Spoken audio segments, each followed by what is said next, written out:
جنت کا انچارج ہے، جو جنت کا ذمہ دار ہے، کرتا دھرتا ہے، جو بڑا افسر کہہ لیجئے، وہ ایک فرشتہ ہے اور اس کا نام ہے رضوان۔ تو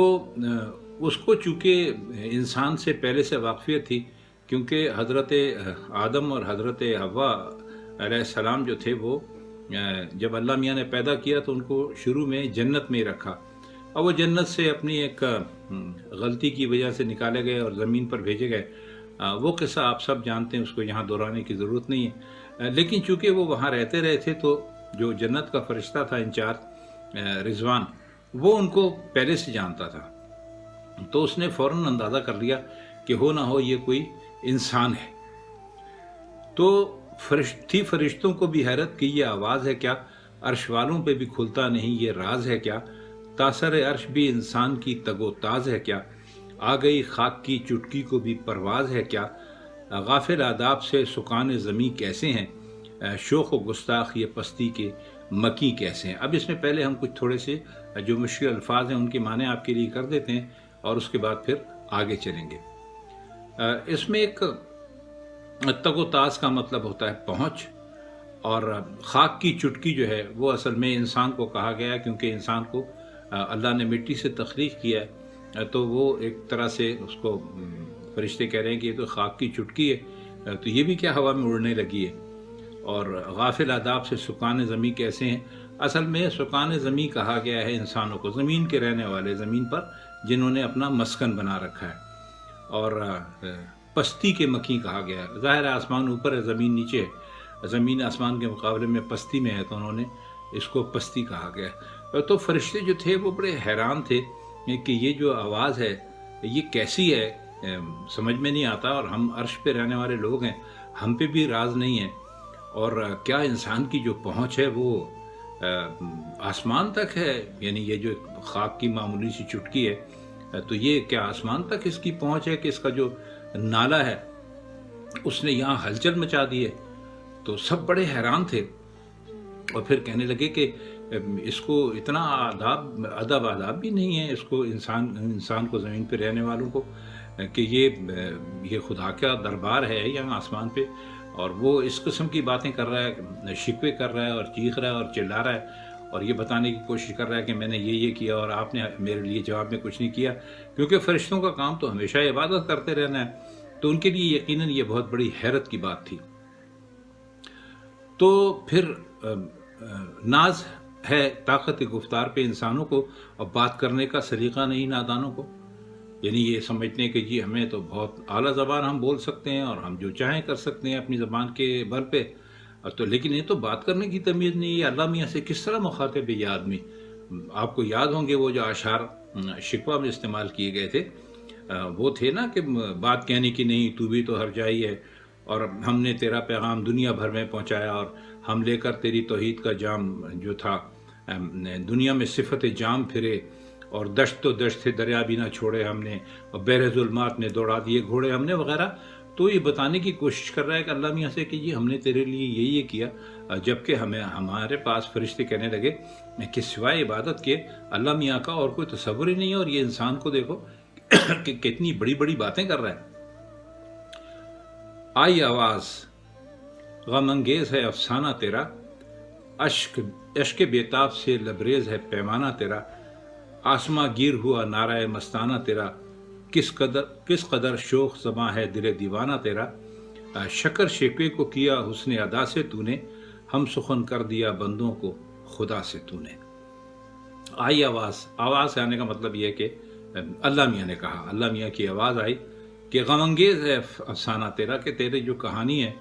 یقیناً بہت پردرد ہے، یہ جو تیرا قصہ ہے یہ یقیناً بہت پردرد ہے، اور اشک بیتاب سے لبریز ہے پیمانہ تیرا، مطلب یہ کہ جو تیرا پیمانہ صبر ہے اس میں ایسے آنسو ہیں جو باہر نکلنے کے لیے بے چین ہے، مطلب ہے کہ تو بے حد پریشان ہے۔ آسماں گیر ہوا نعرہ مستانہ تیرا، تو نے جو وہاں سے چیخ لگائی اور جو نے شکوے کیے سارے کچھ، وہ آسماں گیر ہو گئے، یعنی وہ آسمان سے مل گئے، وہ ہم تک پہنچ گئے۔ اور کس قدر شوخ زباں ہے دل دیوانہ تیرا، کہنا ہے تیرا تو دل جو ہے وہ پاگل ہے بالکل، کس قدر شوخی کر رہا ہے، یعنی ہماری بارگاہ میں بھی تو اس طرح زبان کھول کے اور پٹر پٹر بولے چلا جا رہا ہے، تو یہ ہم مانتے ہیں کہ تو نے سب کچھ کیا، اور شکر شکوے کو کیا حسن ادا سے تو نے ہم سخن کر دیا بندوں کو خدا سے تو نے۔ کہنے لگے کہ تو نے شکوہ ضرور کیا ہے لیکن اس کے اندر شکر جیسی مٹھاس شامل کی ہے، تو تو نے ایسا کر دیا کہ جو خدا ہے وہ بندوں کے جواب دے رہا ہے۔ مطلب یہ کہ تو نے شکوہ تو کیا لیکن وہ ظاہر ہے کہ حسن ادا سے ایسی زبان استعمال کی اور ایسی بار بار باتیں کی کہ ایسا ہوا کہ جیسے تیرا شکوہ جو ہے وہ شکر میں لپٹا ہوا ہے، میٹھا میٹھا سا تو نے ہم سے شکوہ کیا۔ ہم تو مائل بکرم ہیں، کوئی سائل ہی نہیں، راہ دکھلائیں کسے رہ روے منزل ہی نہیں، تربیت عام تو ہے جوہر قابل ہی نہیں، جس سے تعمیر ہو آدم کی یہ وہ گل ہی نہیں، کوئی قابل ہو تو ہم شان کہی دیتے ہیں اور ڈھونڈنے والوں کو دنیا بھی نہیں دیتے ہیں۔ خواتین حضرات، اس میں مشکل لفظ ہیں مائل بکرم،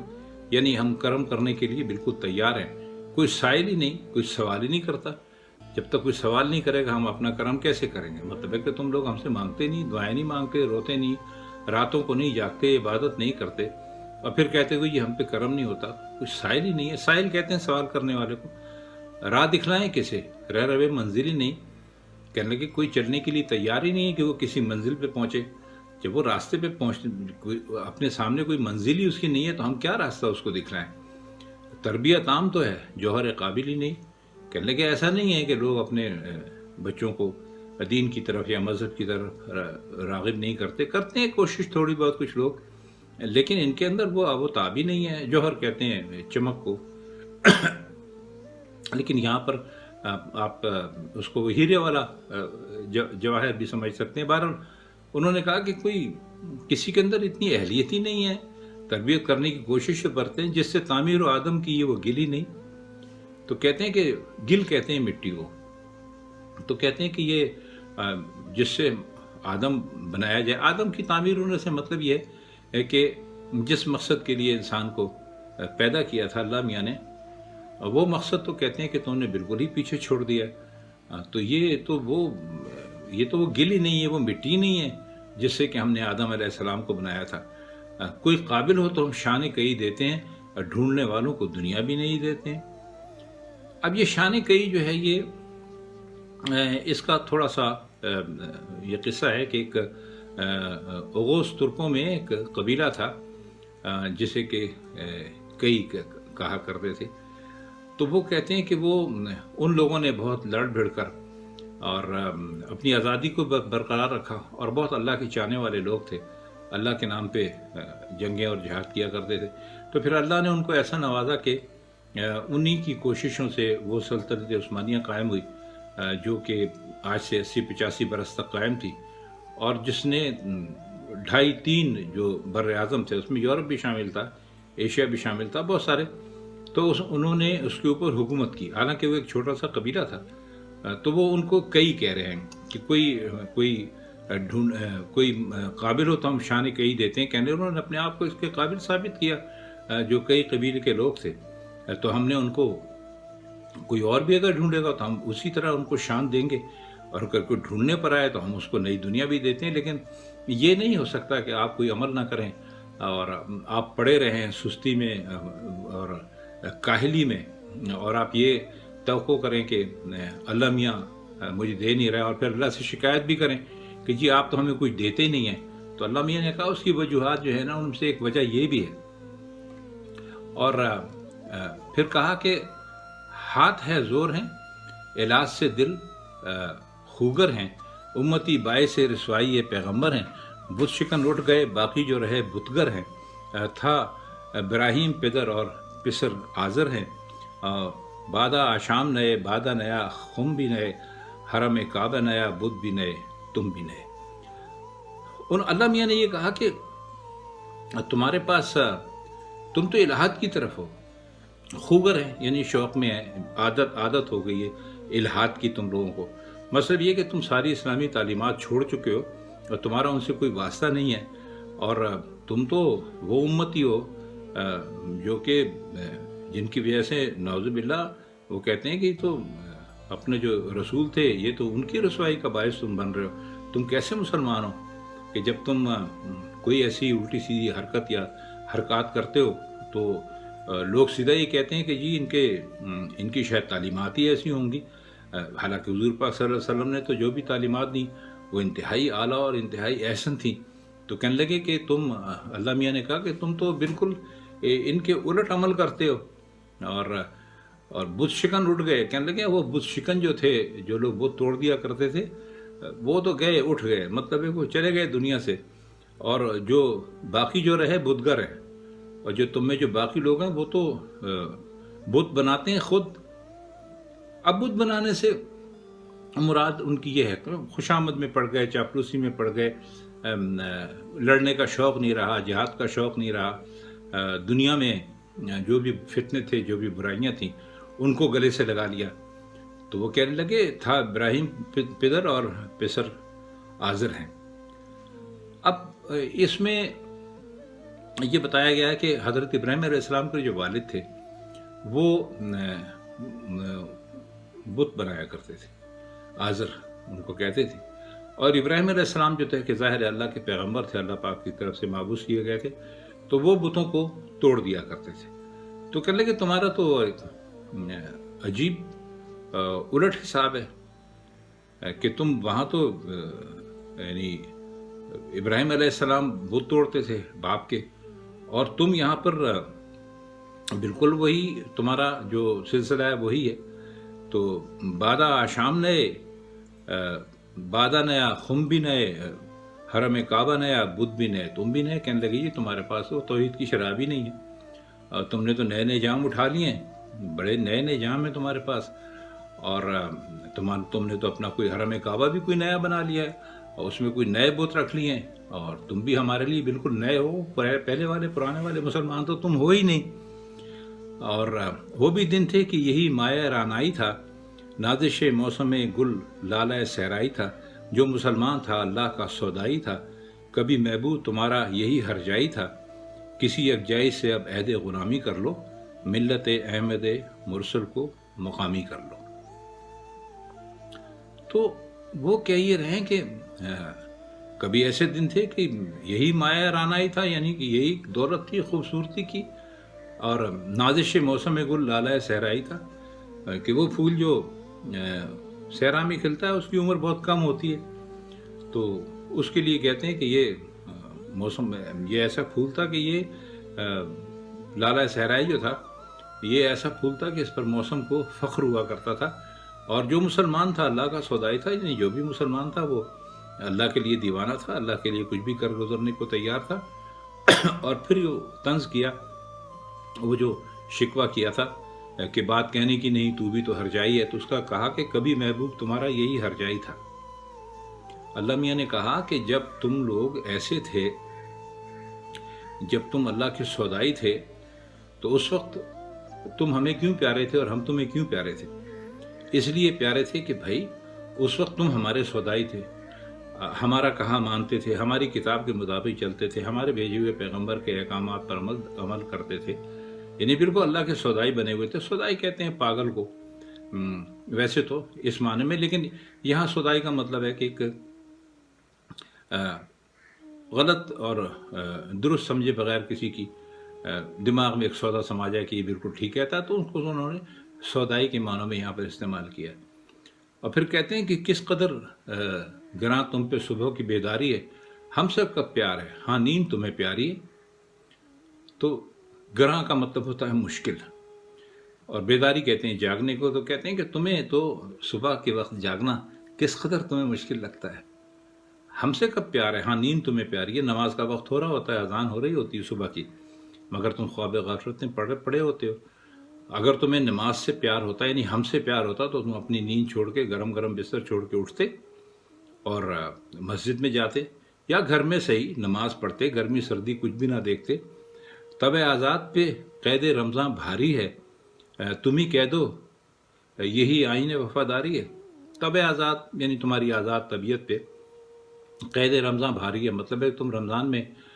جو کھانے پینے کی قید لگ جاتی ہے، یعنی جو روزہ رکھنا ہوتا ہے، بھوک پیاس برداشت کرنا ہوتی ہے، تو وہ تو تمہاری طبیعت پہ بہت بھاری ہے۔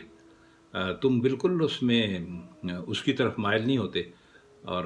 تم ہی کہہ دو کہ یہ آئین وفاداری ہے، یعنی تم نے ہم سے جو وعدہ کیا تھا وفادار رہنے کا، ظاہر ہے اللہ سے وفادار رہے گا انسان تو وہ سب کچھ کرے گا جو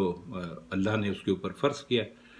یعنی جو کچھ بھی اللہ کے احکامات ہیں ان کو یقیناً مانے گا۔ تو کہنے لگے کہ وہ نہ تم صبح اٹھ سکتے ہو نماز کے لیے، نہ رمضان میں تم روزے رکھ سکتے ہو، اور تمہیں بہت ہی برا لگتا ہے،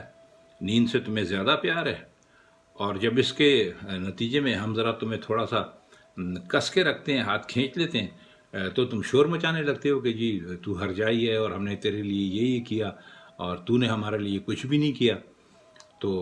وہ کہنے لگے کہ قوم مذہب سے ہے، مذہب جو نہیں تم بھی نہیں، جذب باہم جو نہیں محفل انجم بھی نہیں۔ تو اللہ میاں نے بات بالکل صاف کر دی۔ اللہ میاں نے کہا کہ بھئی تمہاری قوم جو ہے وہ مذہب سے ہے، اور اگر مذہب نہیں ہے تو تمہاری بھی کوئی ہماری نظروں میں اہمیت نہیں ہے۔ تو جذب باہم جو نہیں، یعنی اگر تم ایک دوسرے کے ساتھ یعنی مذہب اور مسلمان اگر ایک دوسرے کے ساتھ وفاداری نہیں کریں گے، نہیں مل کے رہیں گے تو نہیں ہے، اور محفل انجم میں بھی نہیں، محفل انجم بھی نہیں، انجم محفل انجم کا مطلب ہے ستاروں کی محفل۔ تو انہوں نے یہ کہا ہے کہ یہ سارا کچھ ختم ہو جائے گا، کیونکہ انہوں نے شکوہ میں کہا تھا کہ جی ہم سوختہ سامان ہیں اور ہمارا جو ہے وہ گھر اجڑ چکے ہیں اور ہم برباد ہو چکے ہیں اور تجھے کوئی فکر ہی نہیں ہے۔ تو اللہ میاں نے ساری بات صاف کر دی، ان کو صاف صاف بتا دیا کہ بھائی اس کی یہی وجوہات ہیں، ذرا ان کو بھی ذرا دیکھو۔ پھر آگے چل کے بھی اللہ میاں نے ٹھیک ٹھاک کھچائی کی۔ انہوں نے کہا کہ جن کو آتا نہیں دنیا میں کوئی فن تم ہو، نہیں جس قوم کو پروائے نشیمن تم ہو، بجلیاں جس میں ہوں آسودہ وہ خرمن تم ہو، بیچ کھاتے ہیں جو اسلاف کے مدفن تم ہو نکو نام جو قبروں کی تجارت کر کے کیا نہ بیچو گے مل جائیں جو صنم پتھر کے۔ تو انہوں نے ایک دفعہ کہا تھا نا، اپنے شکوے میں کہا تھا کہ جی ہم نے کیا بتگری کا پیشہ اختیار کر لیا ہے جو تو ہم سے اس طرح ناراض ہے کہ ہمارے اوپر تیری جو ہے نا رحمتیں بالکل ہی ہونا ختم ہی ہو گئی ہیں۔ تو اللہ میاں نے کہا کہ تم وہ لوگ ہو جن کے ہاتھ میں کوئی فن نہیں ہے، کوئی ہنر نہیں ہے، نہ تمہارا سائنس میں کوئی نام ہے، نہ ٹیکنالوجی میں کوئی نام ہے، اور تم تو ایسے لوگ ہو کہ اب ہم تمہارے لیے کیا کہیں۔ نہیں جس قوم کو پروائے نشیمن تم ہو، تم تو وہ قوم ہو کہ جس کو نشیمن کہتے ہیں رہائش کو، رہنے کی جگہ کو۔ تو کہنے تم تو وہ قوم ہو کہ جس کو اپنے گھر کی فکر نہیں ہے، بجلیاں جس میں آسودہ وہ خرمن تم ہو، یعنی تم تو ایک ایسا گھر ہو کہ جس کے اندر بجلیوں کو سکون ملتا ہو، مطلب وہاں روز بجلی گرتی ہو جائے، وہ سکون، وہ جگہ جہاں پر بجلی خوب آتی جاتی ہو، تو اس کو یہی سکون جہاں پر ملتا ہو بجلی وہیں گرے گی۔ تو کہتے ہیں تم لوگ تو ایسے لوگ ہو کہ جو خود اپنے گھر پہ بجلیاں گرا کے خوش ہو، اور بیچ کھاتے ہیں جو افلاس کے مدفن تم ہو۔ اب انہوں نے اس کی طرف جو اشارہ کیا ہے، جو پیر پرستی ہے، مزار پرستی ہے، اس کی طرف ہے کہ تم نے قبروں کو تجارت کا ایک ذریعہ بنا کے رکھ لیا، تم تو اس قسم کے لوگ ہو، اور نکو نام جو قبروں کی تجارت کر کے کیا نہ بیچو کہ جو مل جائیں صنم پتھر کے۔ کہنے لگے تم تو قبروں کی تجارت کر کے جو وہ ہو اس میں بدنام ہو، تو اگر تمہیں پتھر کے صنم مل جائیں گے، یعنی پتھر کے بت مل جائیں گے، تو کیا انہیں تم نہیں بیچو گے؟ تمہارا تو کردار ایسا ہے کہ ہر چیز کو تم نے کاروبار، یعنی تم نے مذہب تک کو کاروبار بنا لیا ہے، تو تم کیا ان کو نہیں بیچو گے؟ اللہ میاں نے یہ کہا ان سے۔ اور پھر اللہ میاں نے کہا کہ صفحہ دہر سے باطل کو مٹایا کس نے، نوع انسان کو غلامی سے چھڑایا کس نے، میرے کعبے کو جبینوں سے بسایا کس نے، اور میرے قرآن کو سینوں سے لگایا کس نے، تھے تو آبا وہ تمہارے ہی مگر تم کیا ہو، ہاتھ پر ہاتھ دھرے منتظر فردہ ہو۔ اب اللہ میاں نے ان کو یاد دلایا کہ آپ گلے شکوے تو بہت کر رہے ہیں، لیکن آپ ذرا یہ سوچئے کہ آپ کے بزرگ کیا کرتے رہے۔ انہوں نے کہا کہ صفحہ دہر سے باطل کو مٹایا کس نے، باطل کہتے ہیں جھوٹ، کفر سمجھ لیجیے یہاں پر، اور صفحہ دہر ہم آپ کو پہلے ہی بتا چکے کہ دنیا کے لیے استعمال کیا جاتا ہے، شاعری میں صفحہ دہر کہتے ہیں اس کو۔ تو کیا پوچھ ہی رہے ہیں کہ جی جو دنیا سے جو دہر کا جو صفحہ تھا، جو دنیا تھی، اس سے باطل اور جھوٹ کو کس نے مٹایا؟ اور نوع انسان کو، نوع انسانی قسم، یہ مطلب انسانوں کو غلامی سے کس نے چھڑایا، اور بتوں کی جگہ پر میرے کعبے میں عبادت اور نماز کس نے شروع کی، اور میرے قرآن کو سینوں سے کس نے لگایا۔ قرآن کو سینے سے لگانے سے مطلب صرف یہ نہیں ہے کہ قرآن شریف کو اپنے سینے سے لگا لیا، مطلب یہ ہے کہ اس کے اندر جو تعلیمات تھیں ان کو بھی اپنایا اور ان پر پورا عمل بھی کیا۔ تھے تو آبا وہ تمہارے ہی، مگر تم کیا ہو۔ آبا کہتے ہیں آبا و اجداد کے لیے، یعنی اب جمع ہے باپ، آبا یعنی باپ، مطلب ہے آبا و اجداد کے لیے، تو کہتے ہیں کہ وہ تمہارے آبا و اجداد تھے، وہ تمہارے پرانے بزرگ تھے، مگر تم کیا ہو، ہاتھ پر ہاتھ دھرے منتظر فردہ ہو، یعنی ہاتھ پر ہاتھ رکھے ہوئے بیٹھے ہو اور منتظر فردہ۔ کل بھی آپ کو بتایا تھا فردہ آنے والے کل کو کہتے ہیں، تو کہنے لگے تم ان کے مقابلے میں کیا ہو، تم تو ہاتھ پر ہاتھ دھرے بیٹھے ہو کہ یہ کچھ ہو جائے گا، اور کل کا انتظار کر رہے ہو کہ کل آئے تو کچھ ہو، تو ہمیں کوئی کامیابی۔ تو انہوں نے کہا ایسے کامیابی نہیں ملتی ہے، آپ کو اس کے لیے کام کرنا پڑے گا، کوئی فن سیکھنا پڑے گا۔ یہ جھوٹ اور مکر اور عیاری اور فریب جس چیز سے آپ اپنا کام چلا رہے ہیں، یہ سب نہیں چلے گا، اور جب آپ اللہ میاں کے مخالف چلیں گے تو اللہ میاں کو اگر آپ بھول جائیں گے تو اللہ میاں بھی آپ کو بھول جائیں گے۔ تو تم کیا ہو، تمہارے تو یہ حالت ہے کہ تم نے تو قبروں کی تجارت شروع کر دی ہے، تو اگر تم تو اتنے گر گئے ہو کہ اگر تمہیں بت جو ہے وہ بنانا پڑ گیا اور ان کو بیچنا پڑ گیا تو تم اس سے بھی پیچھے نہیں ہٹو گے، اور گلا کرتے ہو تم اللہ سے کہ اللہ میاں ہم نے تیرے لیے یہ کام کی اور تو نے جواب میں ہمیں کچھ نہیں دیا۔ تو خواتین حضرات، یہ اس کے چند بند تھے کہ جن کے مشکل الفاظ کی معنی ہم نے آپ کی خدمت میں پیش کیے، اور جن کی کچھ تھوڑی سی تشریح کرنے کی کوشش کی، اور آپ کو بتایا کہ اس میں جو تاریخی حوالے آئے ہیں وہ انہوں نے کیوں دیے ہیں اور اس کا پس منظر کیا تھا۔ تو اس کے ابھی یہ کافی ساری نظم باقی ہے، تو انشاءاللہ اس کے جو باقی بند ہیں ان کی وہ لے کر آپ کی خدمت میں پھر کسی اگلی ویڈیو میں حاضر ہوں گے۔ اگر آپ کو اگر یہ ویڈیو اچھی لگ رہی ہوں تو کم از کم ہمارے چینل کو آپ لائک ضرور کر دیا کریں۔ لائک کرنے میں آپ کا کوئی خرچہ نہیں آتا، اس سے ہماری حوصلہ افزائی ہو جاتی ہے۔ تو پھر انشاءاللہ آپ سے ملاقات ہوتی ہے اسی موضوع پر، جواب شکوہ کے جو نظم ہے وہ چل رہی ہے، اس موضوع پر انشاءاللہ آپ سے پھر ملاقات ہوگی۔ تب تک کے لیے ہم آپ سے اجازت چاہتے ہیں۔ اللہ حافظ۔